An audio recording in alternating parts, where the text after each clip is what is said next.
الحمد لله رب العالمين والصلاة والسلام على سيد المرسلين أما بعد فأعوذ بالله من الشيطان الرجيم بسم الله الرحمن الرحيم الصلاة والسلام عليك يا رسول الله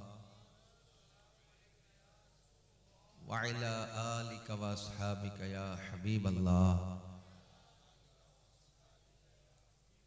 الصلاة والسلام عليك يا نبي الله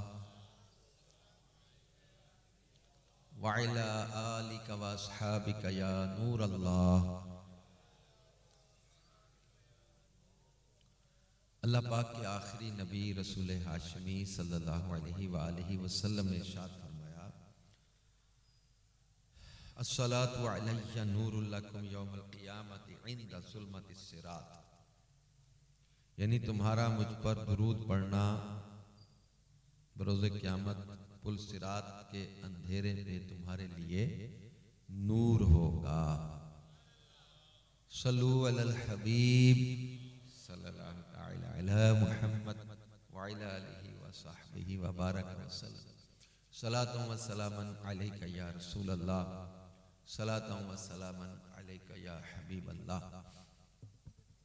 الحمدللہ آج ہمارے قاری صاحب کی شادی خانہ آبادی کے موقع پر اس میلاد شریف کے اجتماع میں اور خاص طور پہ اجتماعی مدنی مذاکرے میں ہم لوگ یہاں جمع ہوئے ہیں. اللہ رب العزت ہمارے اس جوڑے کو اپنی حفاظت میں لے لے اور یہ میاں بیوی سدا خوش رہیں، آباد رہیں، سکھی رہیں، کبھی بھی کوئی ان میں غلط فہمی جھگڑا پیدا نہ ہو. شادی بیاہ کے موقع پر عام طور پہ لوگوں کا ذہن یہ بن رہا ہے کہ یار گانے باجے موسیقی اور مہندی کے رسم و رواج کے بغیر شادی نہیں لگتی. اللہ پاک سلامت رکھے امیر علیہ سنت کو، جن کی دی ہوئی یہ پیاری سوچ آج اس معاشرے میں نوجوانوں میں اس پرفتن دور میں یہ سوچ بنی ہے کہ ہم نے شادی کے موقع پر حرام اور ناجائز رسمیں نہیں کرنی بلکہ نبی پاک صلی اللہ علیہ وسلم کا میلاد منانا ہے.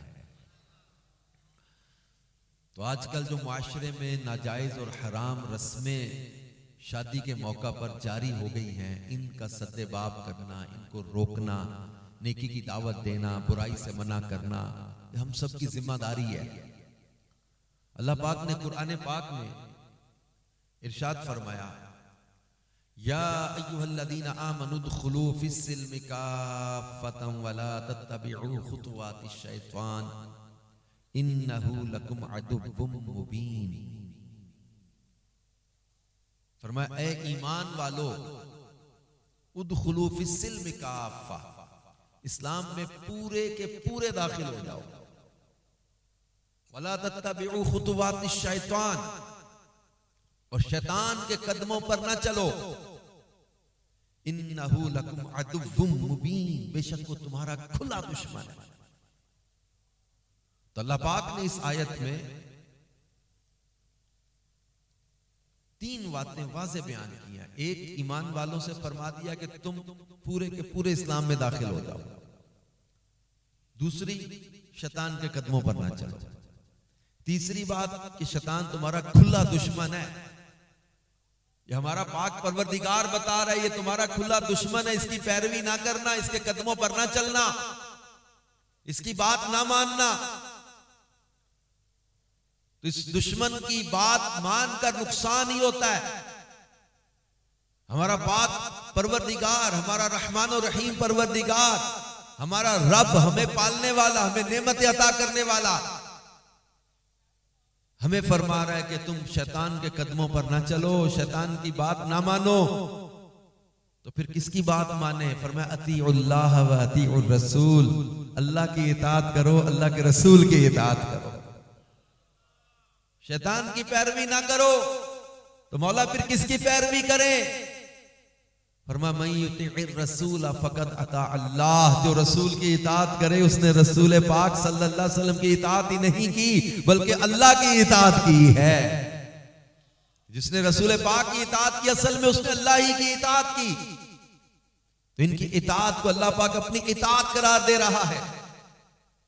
بلکہ ایک مقام پہ فرمایا قل ان کنتم تحبون اللہ فاتبعونی یحببکم اللہ، اے حبیب ان سے فرماؤ ان کنتم تحبون اللہ، اگر تم اللہ سے محبت کرتے ہو فاتبعونی، بس میری پیروی کرو۔ اللہ فرما رہا ہے محبوب ان سے فرماؤ کہ میری پیروی کرو، میری اتباع کرو، میرا کہنا مانو، یحببکم اللہ، اللہ تمہیں اپنا پیارا بنا لے گا۔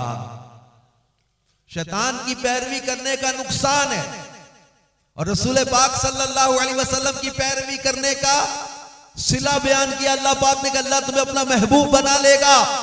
بلکہ سورہ احزاب میں اللہ پاک نے ارشاد فرمایا من یطیع اللہ ورسولہ فقد فاز فوزا عظیما، جس نے اللہ اور اس کے رسول کی فرمانبرداری کی اس نے بہت بڑی کامیابی کو حاصل کر لیا۔ صلہ بیان کیا رسول پاک کی بات ماننے کا، کہنا ماننے کا۔ بلکہ ایک مقام پہ اللہ پاک قرآن پاک میں ارشاد فرماتا ہے من یطیع اللہ والرسول فاولئک مع الذین انعم اللہ علیہم من النبیین والصدیقین والشہداء والصالحین وحسن اولئک رفیقا۔ فرمایا من یطیع اللہ والرسول، جو اللہ رسول کا کہنا مانے، جو اللہ رسول کی بات مانے، فرمایا فاولئک الذین انعم اللہ علیہم، پس وہ انہی کے ساتھ ہوں گے جن پر اللہ کا فضل ہوا، انبیاء، صدیقین، شہداء، صالحین، وحسن اولئک رفیقا۔ اور یہ کتنے اچھے ساتھی ہیں، یعنی اللہ رسول کا کہنا ماننے والوں کو اللہ پاک انبیاء، صدیقین، شہداء اور صالحین کا ساتھ عطا فرمائے گا۔ بلکہ سورہ فتح کی آخری آیت کے آخری الفاظ میں اللہ پاک ان ایمان والوں کے ساتھ وعدہ کر رہا ہے جو اچھے کام کرنے والے ہیں۔ فرمایا وعد اللہ الذین آمنوا وعملوا الصالحات منہم مغفرۃ واجرا عظیما، اللہ نے وعدہ کر لیا ان ایمان والوں کے ساتھ جو اچھے کام کرتے ہیں، اللہ نے وعدہ کیا کیا منہم مغفرۃ واجرا عظیما، اللہ انہیں مغفرت بھی عطا کرے گا اور اجر عظیم بھی عطا فرمائے گا۔ اللہ اور اس کے رسول کا کہنا ماننے کا کتنا فائدہ قرآن نے بیان کیا ہے۔ جو اللہ رسول کا کہنا مانے گا وہ دنیا میں بھی عزت اور برکت ہے، آخرت کے بھی وعدے ہیں۔ اللہ پاک نے دنیا میں بھی ان کے لیے نفع رکھا ہے، برکتیں رکھی ہیں۔ جو رسول پاک صلی اللہ علیہ وسلم کا کہنا مانے، سنت کی پیروی کریں۔ بلکہ ایک حدیث پاک ہے، نبی پاک صلی اللہ علیہ وآلہ وسلم نے فرمایا من احب سنتی فقد احبنی ومن احبنی کان معی فی الجنہ۔ فرمایا جس نے میری سنت سے محبت کی اس نے مجھ سے محبت کی، اور جو مجھ سے محبت کرے گا کان معی فی الجنہ، وہ جنت میں بھی میرے ساتھ ہوگا۔ کیسی بشارتیں دی ہیں سنت کی پیروی کرنے والوں کے لیے، اتباع رسول کرنے والوں کے لیے، اللہ اور اس کے رسول کا کہنا ماننے والوں کے لیے۔ اور جو شیطان کی پیروی کرے، شیطان کے پیچھے چلے، شیطان کی بات مانے، تو اللہ کو ناراض کرنے والے کام ہے وہ۔ شیطان یہ دشمن خدا ہے، شیطان نافرمان ہے، لعین ہے، دشمن ہے ہمارا۔ سورہ یاسین میں اللہ پاک نے پتہ کیا فرمایا، جس میں جب وہ آیتیں چل رہی تھی جنتی نعمتوں میں، سایوں میں، تختوں پہ چین سے ٹیک لگا کے بیٹھے ہوں، ان اصحاب الجنت اليوم فی شغل فاکہون ہم وازواجہم فی ظلال علی الارائک متکئون لہم فیہا فاکہۃ ولہم ما یدعون سلام قولا من رب الرحیم۔ یہ جنتیوں کے لیے جو انعام ہے۔ پھر اس کے بعد کیا فرمایا وامتازوا اليوم ایھا المجرمون، اے مجرموں تم آج الگ پھٹ جاؤ۔ محشر کی صفوں میں مجرموں کو الگ کر لیا جائے گا۔ اللہ فرماتا ہے سورہ یاسین کے الفاظ ہیں الم اعہد الیکم یا بنی آدم اللہ تعبدوا الشیطان انہ لکم عدو مبین وان اعبدونی ھذا صراط مستقیم ولقد اضل منکم جبلا کثیرا افلم تکونوا تعقلون ھذہ جہنم التی کنتم توعدون۔ فرمایا کہ وامتازوا اليوم ایھا المجرمون، مجرموں تم آج الگ ہو جاؤ۔ الم اعہد الیکم یا بنی آدم، ہے آدم کے اولاد کیا تیرا میرا وعدہ نہیں تھا اللہ تعبدوا الشیطان، کہ شیطان کی پیروی نہیں کریں گے، اس کی پوجا نہیں کریں گے۔ انہ لکم عدو مبین، بے شک وہ تو تمہارا کھلا دشمن ہے، وَأَنِ اعْبُدُونِي، اور میری عبادت کرو، ھذا صراط مستقیم، یہی سیدھا راستہ ہے، وَلَقَدْ أَضَلَّ مِنْكُمْ جِبِلًّا كَثِيرًا، تم میں سے کتنی خلقت کو شیطان نے گمراہ کر دیا تھا، أَفَلَمْ تَكُونُوا تَعْقِلُونَ، کیا تمہیں عقل نہیں آئی تھی؟ یہ قرآن کے الفاظ ہیں، کتنے لوگوں کو شیطان نے گمراہ کر دیا، کیا تمہیں عقل نہ آئی؟ کتنے لوگ ہیں جو شیطان کی بات مان کے برباد ہو گئے۔ یہ آلات موسیقی کی ایجاد کے بارے میں کتابوں میں لکھا ہے کہ حضرت داؤد علیہ نبینا وعلیہ السلام کی آواز سن کر لوگ کھچے چلے آتے، اتنی پیاری آواز تھی حضرت داؤد علیہ نبینا وعلیہ السلام کی۔ اللہ کے پیارے نبی حضرت داؤد جب اللہ کا کلام پڑھتے تھے تو پہاڑ مسخر کر دیے تھے، اللہ قرآن میں فرماتا ہے ان کے ساتھ ہم نے، اور بہت اس کی برکتیں لکھی ہیں، آواز صوت داؤدی مشہور ہے، لوگ کھچے چلے آتے تھے، لوگوں کے دل ایسے کھچتے تھے حضرت داؤد کی آواز سن کے۔ شیطان کو بڑی تکلیف ہوتی تھی کہ لوگ حضرت داؤد کی صحبت میں بیٹھتے ہیں، اللہ سے محبت بڑھتی ہے، معرفت بڑھتی ہے، عبادت کا ذوق بڑھتا ہے۔ شیطان چاہتا تھا اپنی پیروی کروانا، اب لوگ حضرت داؤد کی محفل میں جاتے تھے، حضرت داؤد کی محفل کو توڑنے کے لیے شیطان نے بانسری اور تمبورا، یہ لکھا ہے کتابوں میں، یہ آلات موسیقی ہیں، یہ میوزیکل انسٹرومنٹس ہیں، آلات موسیقی بنائے، بجائے، بجوائے۔ اب کچھ لڑکے یہ بجانے لگے، اب کچھ لوگ جو ہے نا وہ اس محفل موسیقی میں جانے لگے، ان کو مزہ آنے لگ گیا۔ حضرت داؤد کی محفل اور اجتماع کو توڑا محفل موسیقی کے ذریعے۔ تو یہ آلات موسیقی کی، محفل موسیقی کی ابتدا اور ایجاد کے بارے میں کتابوں میں لکھا ہے کہ شیطان اللہ کے پیارے نبی سے دور کرنے کے لیے اس نے آلات موسیقی بنا کے بجائے، بجوائے۔ لہٰذا اللہ کے پیارے اور آخری نبی ہمارے پیارے آقا صلی اللہ علیہ وآلہ وسلم فرماتے ہیں مجھے آلات موسیقی توڑنے کے لیے بھیجا گیا ہے۔ شیطانی کاموں سے ہمیں منع کیا، شیطان کی بات ماننے سے منع کیا۔ شیطان چاہتا ہے بے پردگی ہو، شیطان چاہتا ہے بدنگاہی ہو، شیطان چاہتا ہے شراب پی جائے، شیطان چاہتا ہے ناچ گانا ہو، شیطان چاہتا ہے رقص و سرور کی محفل سجے، شیطان چاہتا ہے اللہ کی نافرمانی ہو، شیطان چاہتا ہے رسول پاک صلی اللہ علیہ وسلم کا دل دکھانے والا کام کیا جائے، شیطان چاہتا ہے نماز قضا ہو، شیطان چاہتا ہے کہ لوگ حرام کام کریں، شیطان چاہتا ہے کہ سنت رسول صلی اللہ علیہ وآلہ وسلم کو پامال کیا جائے، شیطان چاہتا ہے شریعت کی نافرمانی کی جائے، شیطان چاہتا ہے قرآن کے احکام کی نافرمانی کی جائے، شیطان چاہتا ہے بے حیائی کا کام ہو، شیطان چاہتا ہے کہ گندے کاموں میں لوگ ملوث ہو جائیں، شیطان بدکاری چاہتا ہے، شیطان شراب چاہتا ہے، شیطان گندے کام چاہتا ہے، شیطان ناچ گانا چاہتا ہے، اور یہ شیطان ہمارا دشمن ہے۔ ان کاموں میں لگا کے ہمیں اللہ کی رحمت سے دور کرنا چاہتا ہے، ہمیں رحمت الہی سے دور کرنے والے کاموں میں لگاتا ہے۔ اس لعین شیطان کے سارے جال ہمیں توڑنے ہوں گے، ہمیں برائی سے بچنا ہے، بے حیائی سے بچنا ہے، فحاشی و ریانیت سے بچنا ہے، گندے کاموں سے بچنا ہے، حرام رسموں سے بچنا ہے، بے حیائی سے بچنا ہے، اللہ اور اس کے رسول کی فرما برداری والا انداز اختیار کرنا ہے۔ ہر طرح کی بے پردگی، بدنگاہی، شراب، فحاشی و ریانیت اور گندی چیزوں سے اپنے آپ کو بچانا، آلات موسیقی سے اپنے آپ کو بچانا ہے، اور گناہ کی چیزوں سے اپنے آپ کو بچانا ہے، حرام رسموں اور ناجائز کاموں سے اپنے آپ کو بچانا ہے۔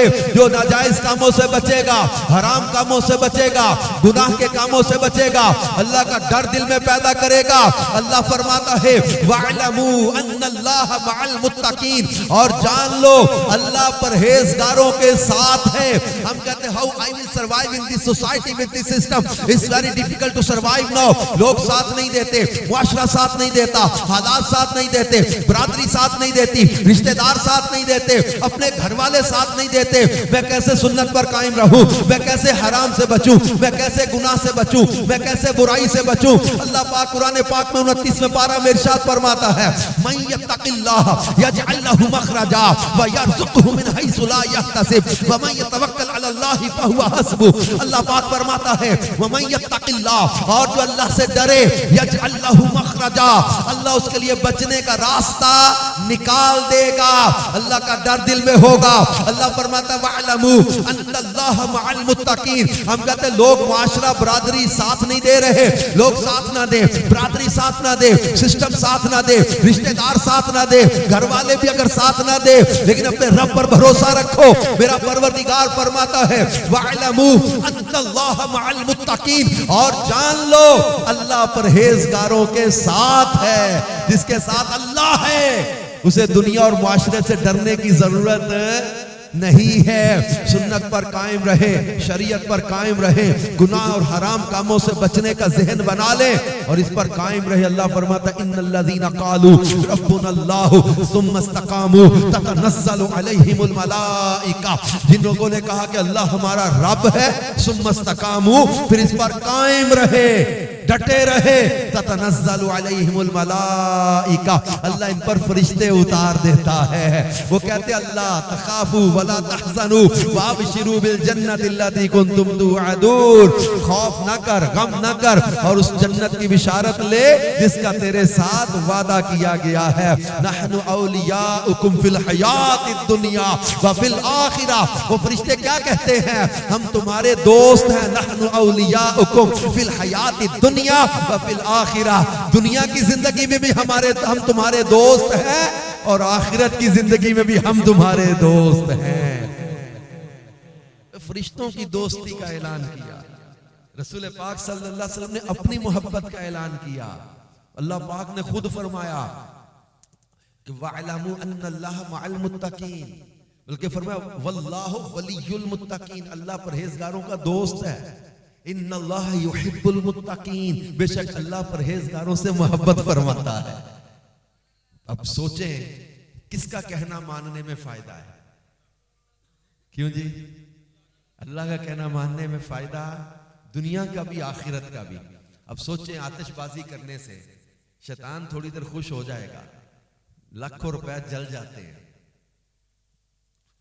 لاکھوں روپے اڑ جائیں گے, جل جائیں گے پٹاخوں میں, آتش بازی میں. کیا اس کا کوئی فائدہ ملا؟ کیا حاصل کیا ہوا؟ گناہ ملا, فضول خرچی, حرام کام کیا, اللہ کو ناراض کرنے والا کام کیا. بلکہ اس کے کئی سائیڈ ایفیکٹس ہیں. آنکھیں لگ جاتی ہیں, ہاتھ میں جل جاتے ہیں, کئی لڑکوں کے ہاتھ جل جاتے ہیں, فائرنگ کرتے آپس میں کسی کو فائر لگ جاتا ہے. اس طرح کی چیزوں کا فائدہ نہیں, الٹا نقصان ہے. ویسے بھی معاشرتی سوسائٹی کا بھی نقصان ہے اور شریعت کے معاملے میں بھی گناہ ہے, شریعت کی بھی نافرمانی ہے نا. اچھا پھر ناچنے گانے سے کیا ہو جائے گا؟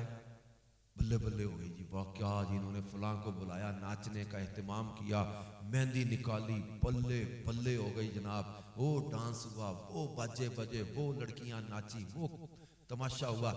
اچھا یہ تھوڑی دیر کا ہلا گلا, حاصل کیا ہوا؟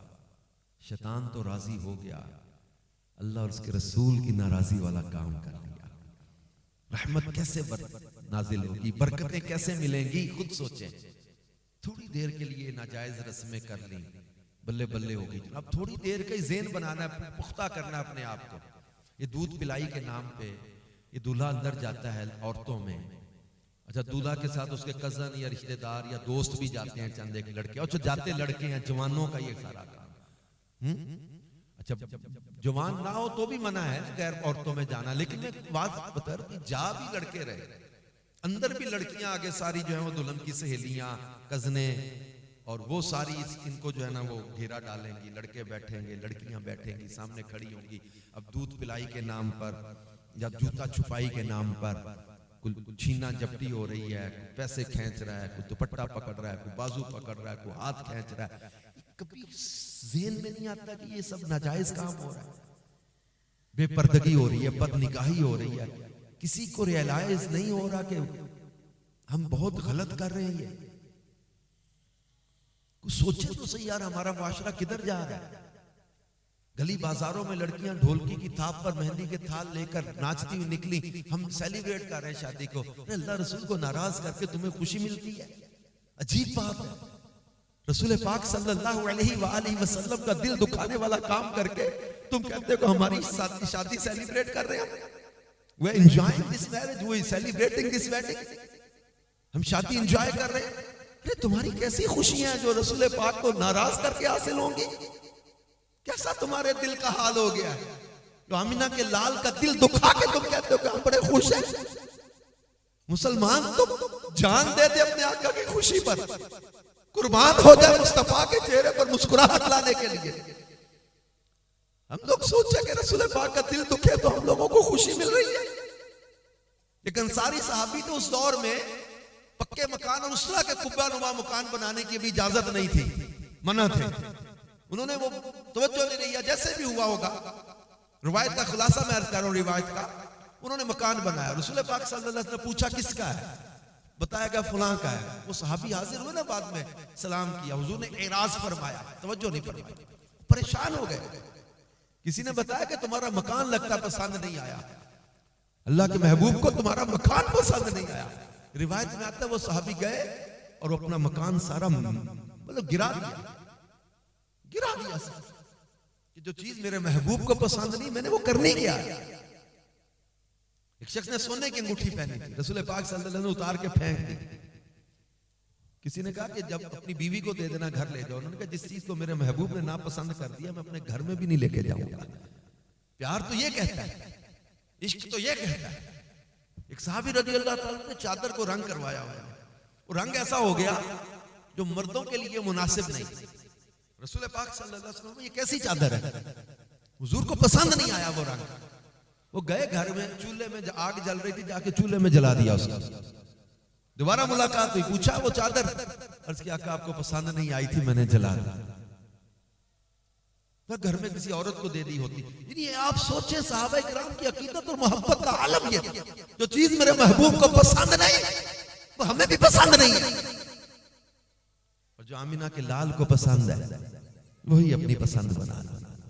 حضرت انس رضی اللہ عنہ والی روایت یاد ہے، فرماتے ہیں میں کدو سے محبت کرنے لگا، دوستی کر لیا۔ کیوں؟ کہتے ایک دعوت میں نے دیکھا حضور صلی اللہ علیہ وسلم شوربے میں کدو کو تلاش کر رہے تھے، تو اس دن سے میں نے کدو سے دوستی کر لی کہ میرے مصطفیٰ کو یہ پسند ہے۔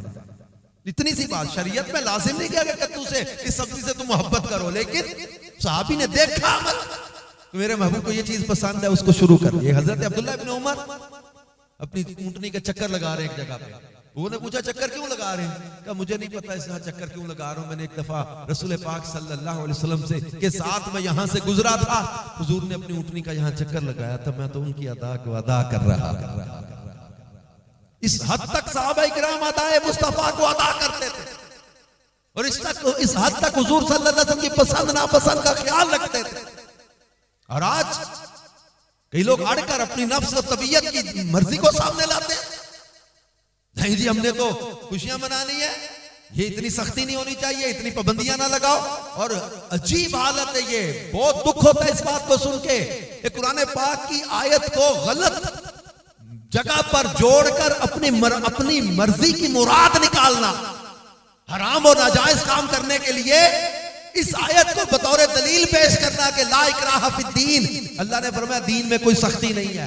ارے نادانو، اس آیت کی مراد یہ نہیں ہے، خدا را قرآن کو تو غلط استعمال نہ کرو اپنے ناجائز اور حرام کاموں کے لیے، شریعت کے اور قرآن کے احکام کو اس کے مفہوم کو بدل دو گے کیا؟ بعض لوگوں نے اپنے طور پر ہی اللہ نے یہ کہا ہے، اللہ نے یہ کہا ہے، کون سی آیت کون سی حدیث قدسی کا یہ ترجمہ تم نے لیا ہے؟ اللہ نے یہ کہا ایسے نہیں ہونا چاہیے، اللہ نے یہ کہا ایسے نہیں، اللہ نے کہا۔ ارے اللہ کے بندو، ہمارے بزرگ تو اللہ رسول کی بات کو آگے پہنچانے میں اتنی احتیاط کیا کرتے تھے، ایک لفظ کا بھی آگا پیچھا نہ ہو جائے تو پورا مفہوم بدل دیتے ہو۔ لہذا میرے پیارے اسلامی بھائیو، ہم ہمت کریں اور اپنے معاشرے کو سنت کے راستے پر چلانے میں اپنا عملی کردار ادا کریں، ناجائز رسموں سے اپنے معاشرے کو پاک کرنے کے لیے اپنا عملی کردار ادا کریں۔ ہمیں شیطان کی بات ماننے سے منع کیا، اس کی بات نہ مانو، تو مولا کس کی بات مانے؟ اللہ فرماتا لقد کان لکم فی رسول اللہ اسوۃ حسنہ، تمہارے لیے رسول اللہ صلی اللہ علیہ وسلم کی سیرت بہترین نمونہ ہے، دا بیسٹ رول ماڈل شخصیت ہمارے پیارے آقا صلی اللہ علیہ وسلم کی سیرت ہے۔ ہاں آج کئی لوگ ہمیں کہتے ہیں جناب آپ 21ویں صدی میں بیٹھ کے 5ویں 6ٹھی صدی کی باتیں کرتے ہیں، دنیا چاند پہ پہنچ گئی، اور آپ کچی مسجد نبی کے دور کی باتیں کرتے ہیں۔ How I will survive in this society، کیسے زمانے کے ساتھ چلو گے؟ دنیا چاند پہ پہنچ گئی، تم کچی مسجد نبی کے دور کی باتیں کرتے ہو، دنیا 21ویں صدی میں داخل ہو گئی، تم 6ٹھی صدی کی باتیں کرتے ہو۔ ہم یہی ان کو سمجھانا چاہتے ہیں، تم ان سے متاثر ہو رہے ہو جو چاند پہ جانے کی بات کرتا ہے، ہم اس نبی سے متاثر ہوئے بیٹھے ہیں کہ جن کے اشارے پر چاند ٹکڑے ہو جاتا ہے۔ ان کو کیوں دیکھ کر ان جیسے فیشن، طور طریقے، انداز اور تہذیب و تمدن وہ لانا چاہتے ہو؟ شارٹ سلیوز ہو جائے، لڑکیوں کے ٹائٹ لباس ہو جائے، آتا جو وہ جسم جو ہے وہ برہنہ نظر آنے لگ جائے، بے حیائی اور بے پردگی والا لباس پہن کے آج لوگ سمجھتے we have got a very progress، ہم نے بڑی پروگریس کر لی ہے، ہم نے بڑی ترقی کر لی ہے، ہم نے بڑا جناب ایڈوانس اپنا ماحول بنا لیا ہے، ہم بڑے ترقی یافتہ ہو گئے۔ ارے نادانو، بے حیائی اور ترقی میں فرق کو سمجھو۔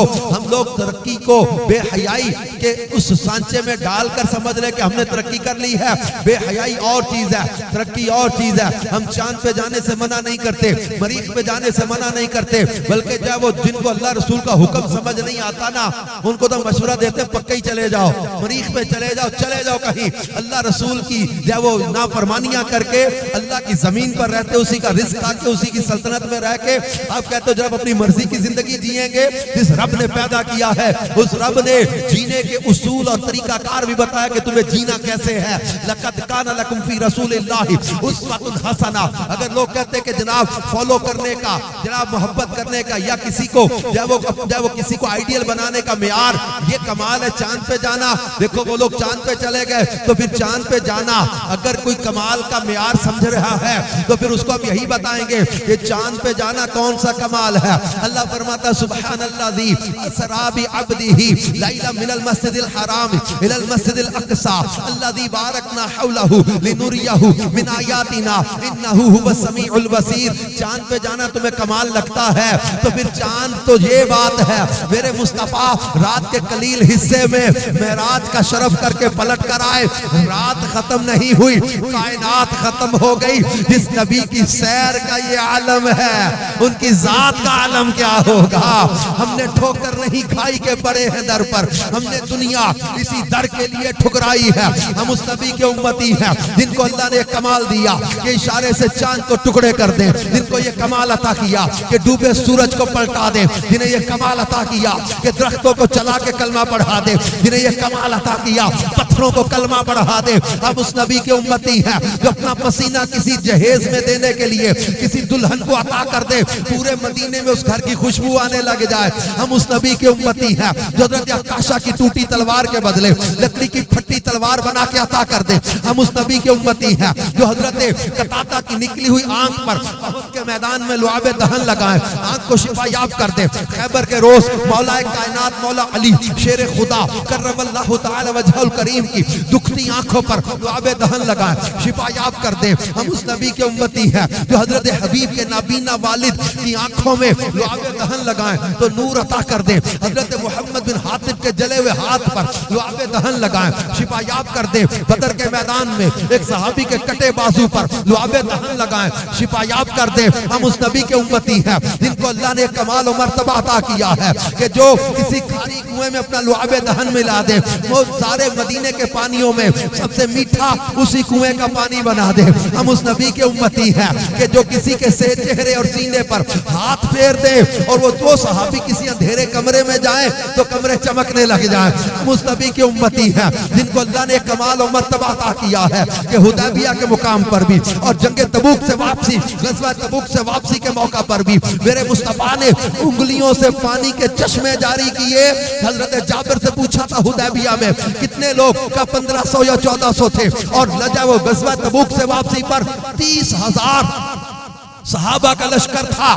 ان کے ساتھ ہزاروں کی تعداد میں اونٹ تھے، اتنے بڑے لشکر کو پانی کی ضرورت تھی، آمینہ کے لال نے انگلیوں سے پانی کے چشمے جاری کر دیے۔ جو انگلیوں سے پانی کے چشمے جاری کر دینا انہیں ہم مصطفیٰ کہتے ہیں۔ جو احد پہاڑ کے زلزلے کو ٹھوکر مار کے روک دے، ایسی طاقت والے کو ہم مصطفیٰ کہتے ہیں۔ جو دکھتی آنکھوں کو لعاب دہن سے شفا یاب کر دے، ایسے کمال والے کو ہم مصطفیٰ کہتے ہیں۔ جو ٹوٹے بازو کو لعاب دہن سے جوڑ دے، ایسے کمال والے کو ہم مصطفیٰ کہتے ہیں۔ اور جو حضرت جابر کے مردہ بچوں کو زندہ کر دے، ایسی شان والے کو ہم مصطفیٰ کہتے ہیں۔ حضرت جابر کے چند افراد کے کھانے میں لعاب دہن ملا کے 1000 سے زیادہ صحابہ کو کھانا کھلائے، کھانا پھر بھی برکت والا نظر آ رہا۔ اور پھر حضرت جابر کی دعوت کھلا کے بکری کی ہڈیوں پہ ہاتھ رکھ کے اسی بکری کو جو ذبح کر کے پکا کے کھلا دی ہے، اسی بکری کو زندہ کر کے حضرت جابر کے ہاتھ میں تھما دے، ایسی شان والے کو ہم مصطفیٰ کہتے ہیں۔ برادر اعلیٰ حضرت نے سچ کہا تھا، تیری صورت تیری سیرت زمانے سے نرالی ہے، تیری ہر ہر ادا پیارے دلیل بے مثالی ہے۔ ہمارے نبی کو اللہ نے کمال میں، حسن میں، جمال میں، وصف میں، صورت میں، سیرت میں ہر لحاظ سے بنایا ہی ایسا ہے کہ ان کی فرما برداری کی جائے۔ لوگ کہتے ہیں why we have to follow محمد صلی اللہ علیہ وآلہ وسلم، یہ بات یاد رکھو، because he is the single personality in the universe who is able to be followed now۔ ہمارے پیارے نبی کو اللہ پاک نے ہر لحاظ سے کامل و اکمل بنایا ہے تاکہ ان کی فرما برداری کی جائے، ان کی پیروی کی جائے، ان کا کہنا مانا جائے۔ جو ان کا کہنا مانے گا وہ دنیا میں بھی عزت پائے گا، وہ قبر و آخرت میں بھی عزت پائے گا۔ تو کہنا کس کا ماننا ہے؟ اللہ اور اس کے رسول کا کہنا ماننا ہے، اور شیطان کی بات نہیں ماننی۔ دعوت اسلامی کا دینی ماحول ہمیں یہ سکھاتا ہے کہ ہم نے شیطانی کام نہیں کرنے، گناہ کے کاموں میں نہیں پڑنا، ناجائز کام نہیں کرنے، بے حیائی کے کام نہیں کرنے، اللہ اور اس کے رسول کا کہنا ماننا ہے۔ اور رسول پاک صلی اللہ علیہ وآلہ وسلم نے جن باتوں سے بچنے کا حکم دیا ان سے بچنا ہے۔ یہ بھی قرآن کا فیصلہ ہے۔ اللہ نے قرآن پاک میں فرمایا وَمَا آتَاكُمُ الرَّسُولُ فَخُذُوهُ وَمَا نَهَاكُمْ عَنْهُ فَانْتَهُوا، اور جو یہ رسول عطا کریں وہ لے لو، وَمَا نَهَاكُمْ، اور جس سے تمہیں منع کر دے، عَنْهُ فَانْتَهُوا، اس سے باز آ جاؤ۔ یہ اللہ کا حکم ہے قرآن میں، جو رسول پاک عطا کرے وہ لے لو، اور جس سے منع کر دے اس سے باز آ جاؤ، اس سے باز آ جاؤ۔ اگر مگر چونکہ چنانچہ لوگ سارے ہی کرتے ہیں جی، ہم نے تھوڑا سا کر لیا تو کیا ہو جائے گا، دنیا چلتا ہے، سارا کچھ چلتا ہے جی، آج کل سب چلتا ہے جی، تو فلاں مذہبی بندہ انہوں نے بھی اپنی شادی پہ ایسے ہی کیا تھا۔ ہمیں فلاں کی پیروی کا حکم نہیں دیا، ہمیں رسول پاک کی پیروی کا حکم دیا ہے۔ کوئی پیر ہے، کوئی معاشرے میں کہلاتا ہے پیر ہے یا گدی نشین ہے یا کوئی مولوی ہے یا کوئی مذہبی شخصیت ہے، ہمیں جناب ان کے کسی غلط یا کسی ناجائز یا کسی کمزور پہلو کو اپنانے کا نہیں، ہمیں ان باتوں کو فالو کرنے کا حکم ہی نہیں دیا۔ ہم تو اللہ رسول کی بات مانیں گے، اور جو پیر، جو عالم، جو مذہبی شخصیت اللہ رسول کے حکم پہ چلائے گا اسی کے ساتھ چلیں گے۔ جو اللہ رسول کے حکم سے ہٹ گیا ہم بھی اس سے ہٹ گئے۔ جو تیرے در سے یار پھرتے ہیں در بدر یوں ہی خوار پھرتے، اس گلی کا گدھا ہوں میں جس میں مانگتے تاجدار پھرتے۔ ہم تو اعلیٰ حضرت امام اہل سنت نے ہمیں سکھا دیا، انہیں جانا انہیں مانا، نہ رکھا غیر سے کام، للہ الحمد میں دنیا سے مسلمان گیا۔ تو یہ اپنے آپ کو پختہ رکھا، بے خبر جلد کے غیروں کی طرف دھیان گیا، میرے آقا میرے مولا تیرے قربان گیا۔ تو یہ رسول پاک صلی اللہ علیہ وسلم سے محبت اپنی ایسی ہونی چاہیے کہ ہم غیروں کے طور طریقے نہ اپنائیں، ناجائز رسم و رواج کے پیچھے نہ جائیں۔ آخر میں ایک حدیث پاک ہے، مشکات میں بھی غالباً ہے، امام جو ہے وہ بہقی نے بھی اس کو روایت کیا، شعب الایمان میں بھی حدیث ہے، رسول پاک صلی اللہ علیہ وسلم سے اما عائشہ صدیقہ نے یہ روایت کی ہے، حدیث یہ روایت بیان کی۔ اما عائشہ صدیقہ روایت کرتی ہیں، رسول پاک صلی اللہ علیہ وسلم نے فرمایا بڑا برکت والا نکاح وہ ہے جس میں بوجھ کم ہو۔ کمال کے الفاظ، بڑا برکت والا نکاح وہ ہے جس میں بوجھ کم ہو. اس حدیث کی شرح میں میرات المناجی شرح مشکات المصابیح میں مفسر شہیر حکیم الامت مفتی احمد یار کا نعیمی رحمت اللہ علیہ نے لکھا ہے کہ اس سے مراد کیا. میں اس کا خلاصہ شرح کا عرض کر دیتا ہوں کہ مفتی صاحب لکھتے ہیں کہ اس نکاح کو رسول پاک صلی اللہ علیہ وسلم برکت والا کہہ رہے ہیں جس میں بوجھ کم ہو. اس سے مراد کیا ہے کہ کوئی جانب یعنی دلہا دلہن دونوں گھروں میں سے کوئی مقروض نہ ہو جائے, کسی کو قرضہ نہ لینا پڑے, جہیز بھاری نہ ہو, حق مہر یہ بھی بہت زیادہ نہ ہو کہ جو قابل جو ہے وہ پہنچ سے باہر ہو, بھاری نہ ہو, جہیز بھاری نہ ہو, مہر معمولی ہو, کوئی سخت شرط نہ رکھی جائے, اللہ کے توکل پر لڑکی دی جائے, اور کوئی حرام ناجائز رسم نہ کی جائے. ایسے نکاح کو رسول پاک صلی اللہ علیہ وسلم نے برکت والا نکاح کہا. اب خود سوچے نکاح کیسا برکت والا ہوگا جس کو نبی کریم صلی اللہ علیہ وآلہ وسلم برکت والا کہیں. اور مفتی صاحب نے اس دور میں آج سے کچھ یہ 70-80 سال پہلے کی شرح لکھی ہوئی ہے نا, اس سے بھی پرانی ہے. مفتی احمد یار کا نعیمی رحمت اللہ علیہ لکھتے ہیں اس دور میں کہ آج ہم نے حرام رسموں کے ذریعے شادی کو خانہ آبادی بنانے کی بجائے خانہ بربادی نہیں بلکہ خانہ بربادی بنا دیا, کئی گھروں کی بربادی کا ذریعہ بنا دیا. کس دور میں لکھا ہے یہ بات؟ اس دور میں جس کے بارے میں پرانے بابے کہتے ہیں پلازمہ نامہ. اس دور میں جب یہ لڑکیاں گلیوں میں ناچتی نہیں پھر رہی تھی, اس دور میں جب بڑے بوڑھوں کا حیا تھا, ڈر خوف تھا, جب یہ چھپ چھپ کے تھوڑا بہت یہ بھی صحیح نہیں تھا لیکن بچیاں اندر بجاتی تھی ڈھول کی تو کوئی بڑی مائی باہر دروازے پہ کھڑی ہوتی تھی اور جیسے ہی کوئی آیا نا, اوے دادا جی آ گئے ڈھول کی چھپا دو, اوے پھپھا جی آ گئے, اوے تایا جی آ گئے, اوے ماما جی آ گئے ڈھول کی چھپا دو. بڑے بوڑھوں کا حیا تھا, ادب احساس تھا, پلا زمانہ جس کو پرانے بابے کہتے ہیں. آج کی طرح نہیں کہ آج لڑکے لڑکیاں منہ زور ہو گئے, بڑے بوڑھوں کو جھڑک کر بٹھا دیتے ہو, چلو تو ہمیں کی پتہ ہے, ہم نے کرنا ہے, روک کے بکھائے کوئی ساتھ. عجیب بات ہے, نہ کسی بڑے کی ادب, نہ حیا, نہ احساس, نہ ڈر. اور یہ مفتی صاحب لکھتے ہیں کہ اس وقت لکھا ہے مفتی صاحب نے یہ جملہ کہ خانہ بربادی بنا دیا ہے ناجائز اور حرام رسموں کے ذریعے ہم نے شادی کو. اور آج کے دور کے بارے میں کوئی درد دل والا لکھے تو کیا لکھے پھر, خود سوچیں کیسی کیسی بربادی کا ذریعہ بنا دیا ہم نے ناجائز اور حرام رسموں کے ذریعے اس نکاح جیسے بابرکت عمل کو. کیسا اس کو بے برکتی والا کام کر دیا ہے, ناجائز کام, شرابیں, ناچ, بے حیائی, لڑکے لڑکیاں, بے پردگی, بدنگاہی, ناچ, شرابیں چل رہی ہیں, ناچ گانا ہو رہا ہے, ڈانس پارٹیاں ہو رہی ہیں, عجیب حالات. آؤ نوجوانوں ہمت کرو, اپنے آقا صلی اللہ علیہ وآلہ وسلم نے جس نکاح کو برکت والا کہا ہے ویسا نکاح کرنا اپنے معاشرے میں رائج کرو. جن کی اب شادی ہونی ہے وہ ذہن بنا لو کہ انشاءاللہ ہم نے حرام رسموں کے ساتھ شادی کو گندا نہیں کرنا, ہم نے ناجائز کاموں کے ذریعے شادی کو آلودہ نہیں کرنا.